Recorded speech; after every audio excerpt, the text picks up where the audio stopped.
Now, to begin our discussion today, we'd like to share some figures with you, some statistics, to kind of set the tone for what the situation is that we're facing today.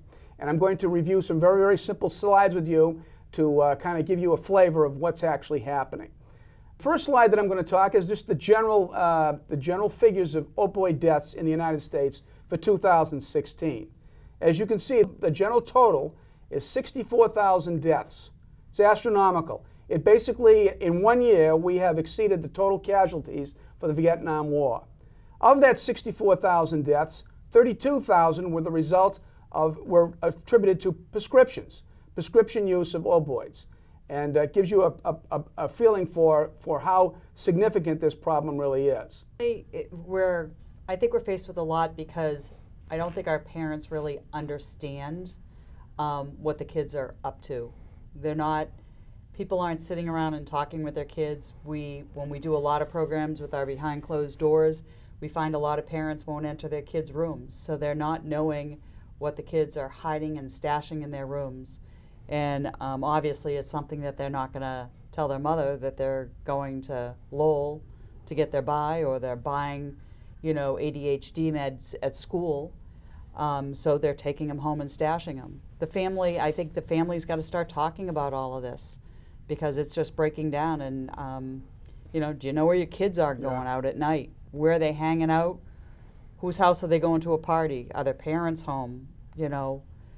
The socialization has just gotten carried away. And what is addiction? And don't hesitate, jump right in. It's when someone just can't go through the day without getting it.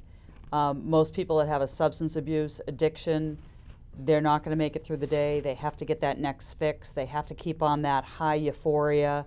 It's just their level of living. No different than the alcoholic that needs to keep the buzz going all day long. It's the only way they can deal with what they're faced with on a day-to-day basis.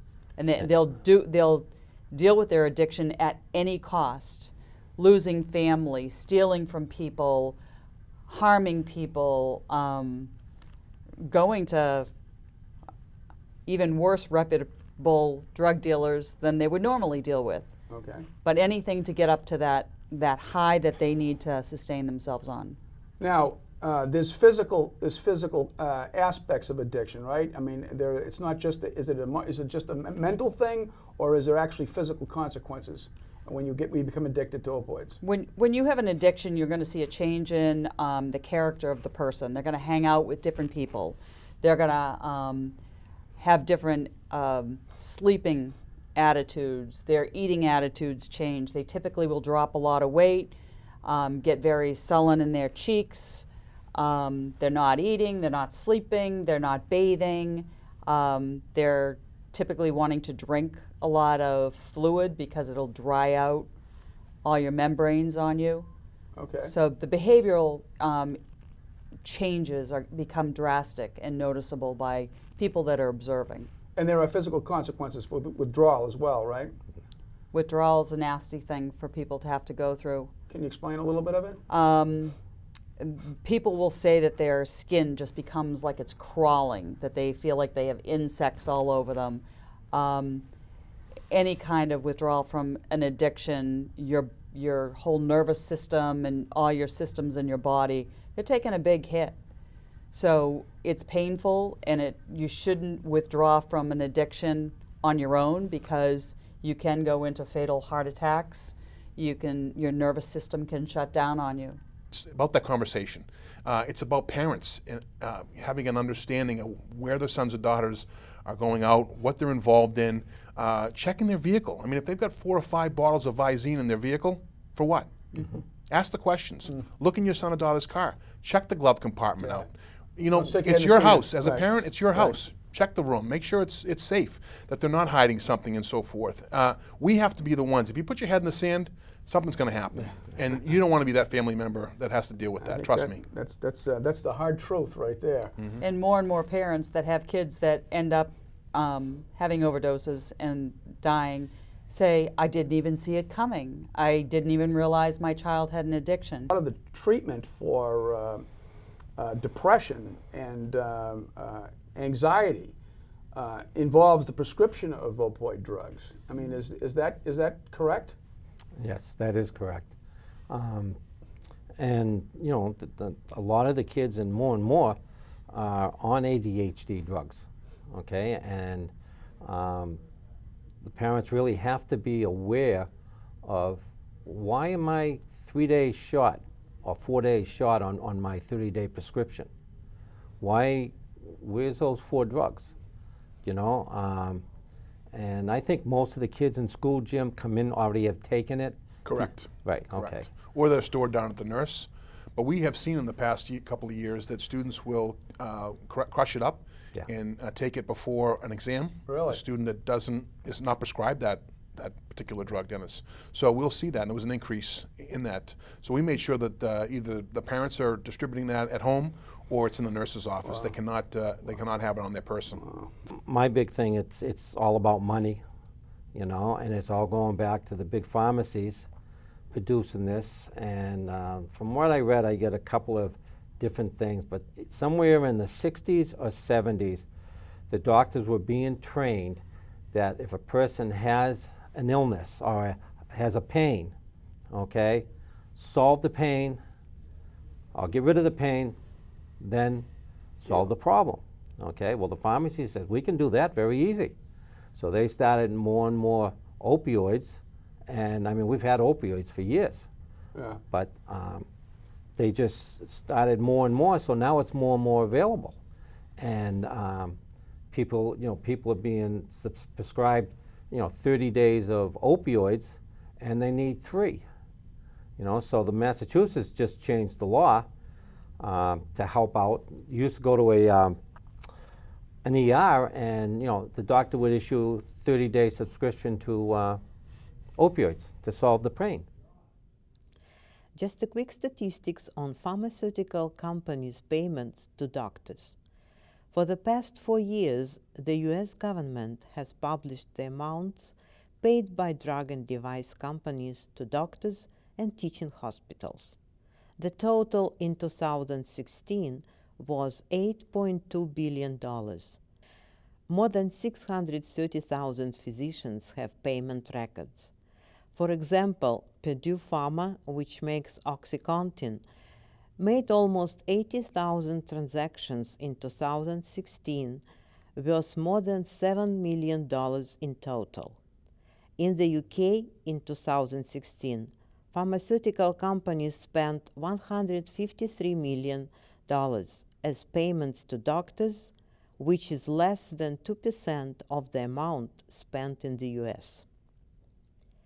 Payments to physicians from pharmaceutical companies was one of the causes of craziness in prescribing the opioids.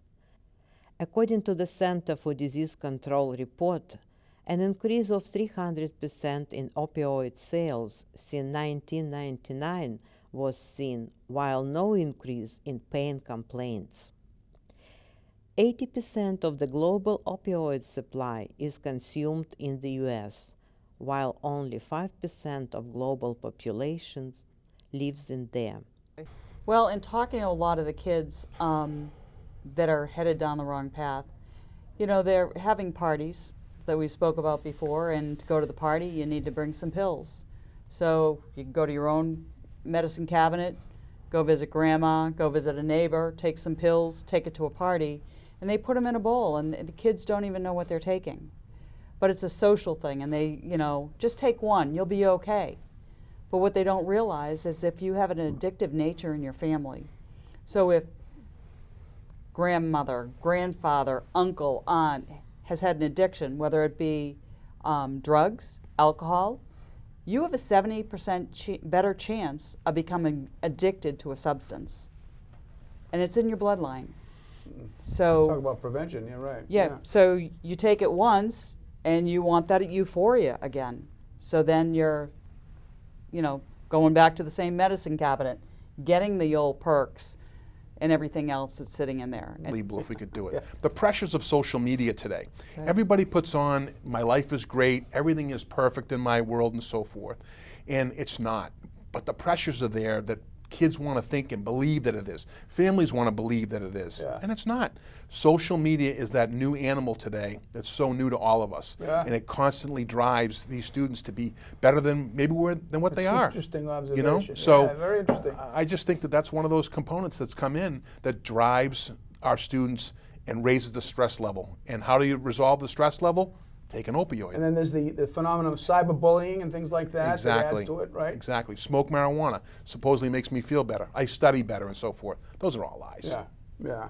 And Sue, how about you? What do you think? Have you seen some cultural issues that are involved with this, that are supporting this? Absolutely. I think in going through, their K through 12, we tell them they can be anything they want. They can get ahead. When they go to college, they can get a great job and they'll be able to pay their bills.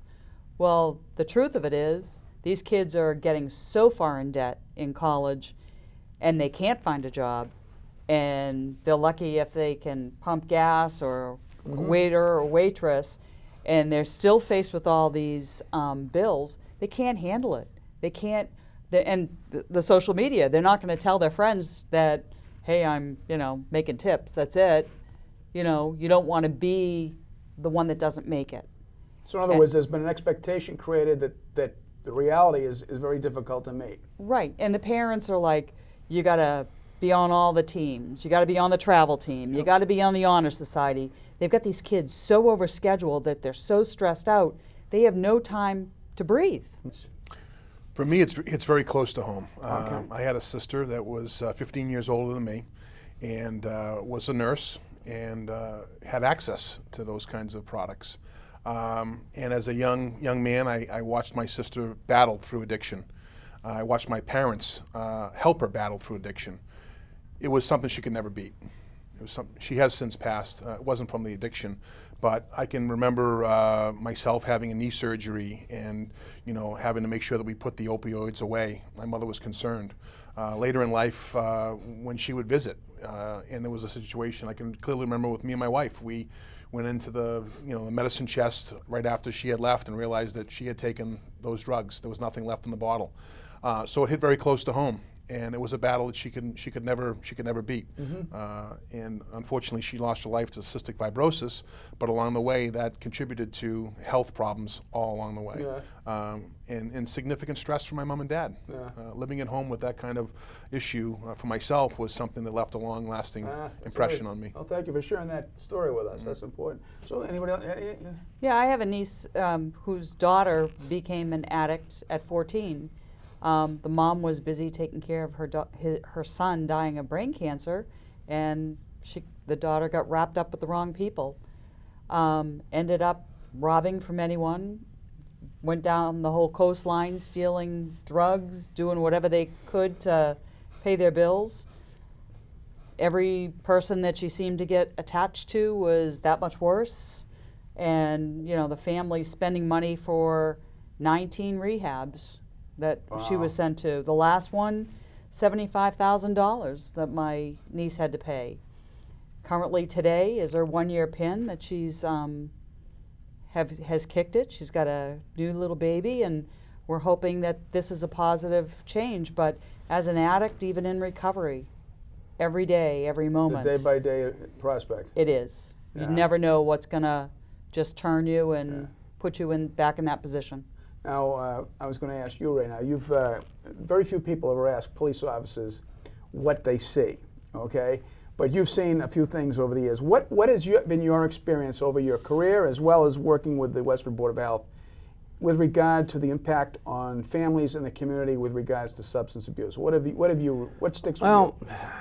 I know one person that it got so bad that the mother would sleep with the pocketbook under her pillow because the son would be crawling in. She woke up one day and the son was crawling on the floor in the bedroom, going to see if he can get some more money for the opiates. I mean, so it affected them completely in the sense that they couldn't do anything. They couldn't, unfortunately, they couldn't trust them. It affects the families tremendously on stress that they go through, especially when they get so bad, it's, all right, I can't take it anymore. Do I kick the kid out? You know? Or do I keep him in here? And if I keep him in here, I don't know what I'm going to do with myself. I don't know how to do it. It's a... And the impact on the other siblings, too. Oh, exactly. Be aware. Be aware what's going on in your household.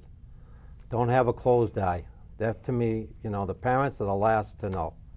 So be aware of what's going on, who your kids are hanging around with, who you are hanging around with. To me, that is the most important thing. Okay, Sue? You're not alone. Don't think that you're isolated. There are other people out there going through the same struggles behind their closed door. Go out and get the help. There's plenty of help. The schools have lots of help. The Board of Health, WASA, I field calls all the time. Go to your hospitals. They have in the pediatric and adult. This is just not a kid thing. It is an adult thing too. Right now, electronic cigarettes, it's very scary. You start adding in edibles and so forth, and we'll be unable to recognize those things at the high school level. question. I stated it earlier, it's a gateway drug. These students, these kids, these young adults, these adults are looking for the next high. And if you start offering these kinds of things and making them more accessible and so forth, it's going to increase this epidemic more and more. We've got to get a handle on it now. The statistics have been out there about Colorado. They were shared at the town meeting. You should look up the statistics about the accident rate out there. I don't know about you, but I don't want somebody on the other side of those yellow lines coming at me or my son and my two daughters or my wife under the influence of an edible, marijuana, or a vape for that matter, if it's used inappropriately. So for me, educate yourself about what's going on and what's going on in the state of Colorado and other states that have accepted these guidelines and created an opportunity for increased use of drugs.